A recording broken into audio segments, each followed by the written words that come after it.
Konnichiwa, meus amores! Meron na naman akong simpleng recipe. Hindi kayo pagpapawisan dito, pero mabubulunan kayo. Tamad version ng sweet and spicy gnocchi mushroom.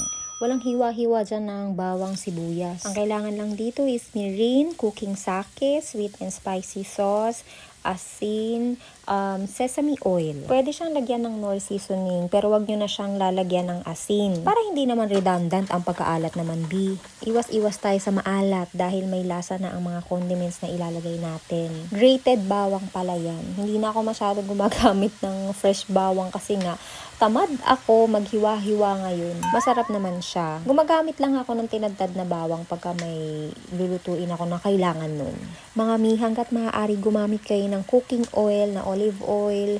Wag na wag kayong gagamit ng mga oil na katulad ng canola or sunflower. Yung mga oil na nakukuha sa buto ng prutas. Or basta kahit nasa ang buto yan. Meron kasi ako nabasa na hindi talaga siya okay sa health natin. Well, kahit naman anong cooking oil yung gamitin natin. Basta konting-konti lang tayo dapat gumamit ng oil. Tsaka wag din tayong gumamit masyadong mga pinaggamitan na mantika. Ekis din yan, big! Etong gnocchi mushroom, naalala ko siya kasi pinangpupulutan namin yung mga barkada ko pag nag-iinuman kami. Alam nyo na, pang madali ang gawa lang ng pulutan. Hindi rin kasi masarap yung puro chichirya yung pulutan, B. Kahit na sabihin mong nasanay tayo dun, diba? Tsaka, syempre, gnocchi to, tunog sosyal. Charot. Pero ang totoo, para sa mga tamad to magluto. Kasi naman, paghahaluin nyo lang yung condiments, pagsamasamahin nyo lang dyan. Tapos siguro, nagawa ko lang to, mga wala pa atang 10 minutes. Masarap pa, para siyang sweet and sour na medyo may pagka-spicy. Magkano lang naman yung gnocchi mushroom dito? Sa isang pack, 100 yen lang siya. Pag swerte-swertihin kami, mahanap pang tig 800. Ay,